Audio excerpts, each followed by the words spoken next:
मिथुन राशि वाली महिलाएं।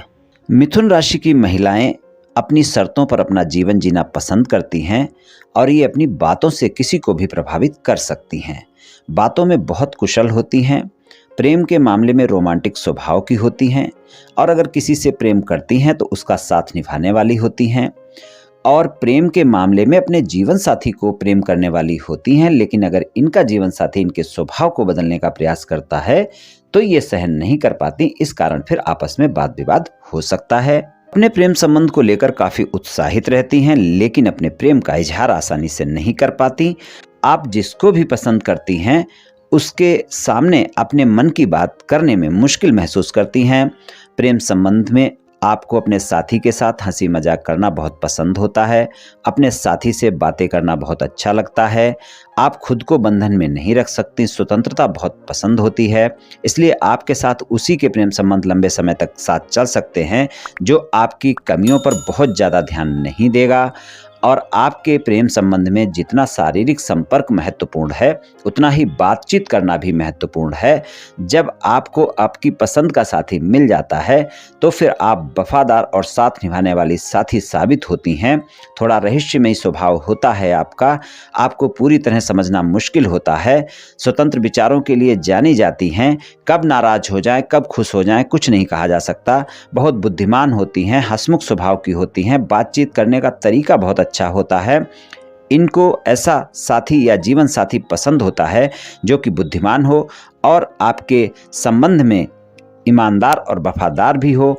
उसी के साथ आपके संबंध लंबे समय तक चल सकते हैं।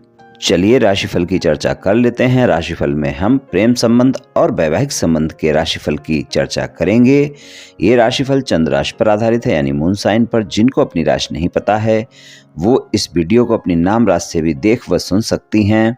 वार्षिक राशिफल में हम मुख्यतः शनि, गुरु, राहु और केतु के गोचर के आधार पर आपको क्या परिणाम मिल सकते हैं वर्ष 2025 में, इसकी चर्चा करेंगे। चलिए जान लेते हैं। मिथुन राशि वाली महिलाओं के लिए प्रेम संबंध के मामले में वर्ष की शुरुआत में आप अपने साथी को ज़्यादा समय देंगी और आप देखेंगे कि प्रेम संबंध में नई ऊर्जा का एहसास होगा। प्रेम संबंध आपके अच्छे रहेंगे और प्रेम संबंध के मामले में वर्ष की शुरुआत तो अच्छी रहेगी ही, लेकिन आप अपने रिश्ते को भी अधिक महत्व देंगी।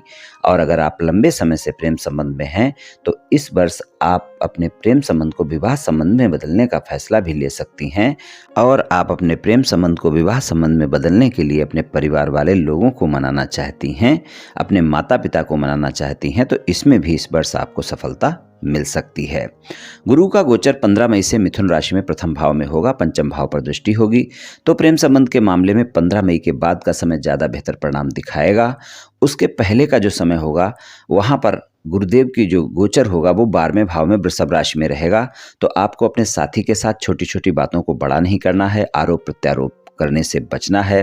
नहीं तो आप देखेंगे कि छोटी छोटी बातों को लेकर आरोप प्रत्यारोप का दौर शुरू हो सकता है, गलतफहमियां हो सकती हैं, शंकाएं हो सकती हैं। इस बात का ध्यान रखकर आपको चलना होगा। शादीशुदा जीवन में सप्तम भाव में धनु राशि है, स्वामी गुरुदेव हैं और गुरुदेव का गोचर 14 मई तक के समय में 12वें भाव में है और उसके बाद वो मिथुन राशि में गोचर में आ जाएंगे। तो शादीशुदा जीवन के लिए सामान्य सा वर्ष रहेगा, लेकिन 14 मई तक के समय में आपको शादीशुदा जीवन में किसी भी प्रकार की कोई बात विवाद को बड़ा नहीं होने देना है। छोटी छोटी बातों पर अपने साथी के साथ बहस नहीं करनी है। 14 मई तक के समय में आपके शादीशुदा जीवन में कुछ अप एंड डाउन देखने को मिल सकते हैं, इसलिए तालमेल बनाकर रखें अपने जीवन साथी के साथ, तो शादीशुदा जीवन के लिए अच्छा रहेगा। और अगर कोई ज़्यादा मतभेद चल रहे हैं आपके शादीशुदा जीवन में, वैवाहिक संबंध में आपके जीवन साथी के साथ और आप उनको समाप्त करना चाहती हैं, समझौता करना चाहती हैं या फिर साथी को मनाना चाहती हैं, तो 15 मई के बाद का जो समय है वो बेहतर परिणाम आपको दिखा सकता है। वहाँ पर आपका समझौता भी हो सकता है। और ससुराल पक्ष के लोगों के साथ बातचीत करते समय आपको अपनी वाणी पर संयम अवश्य रखना है। खासकर 14 मई तक के समय में इस बात का ध्यान रखकर चलना है। तो 14 मई तक का समय कुछ ऐसा ही रहने वाला है और 14 मई के बाद का जो समय है वो शादीशुदा जीवन में ज़्यादा अच्छा रहेगा। और अगर आप अविवाहित हैं, शादी योग्य हैं, जीवन साथी की तलाश में हैं, तो ये तलाश इस वर्ष आपकी अवश्य ही पूरी हो सकती है। आपकी शादी हो सकती है या फिर शादी पक्की भी हो सकती है।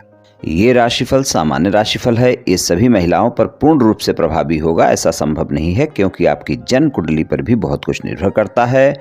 आप सभी स्वस्थ रहें, आयुष्मान रहें, धनवान रहें, ऐसी मेरी श्री कृष्ण भगवान से प्रार्थना है। जय श्री कृष्ण, जय श्री राधे।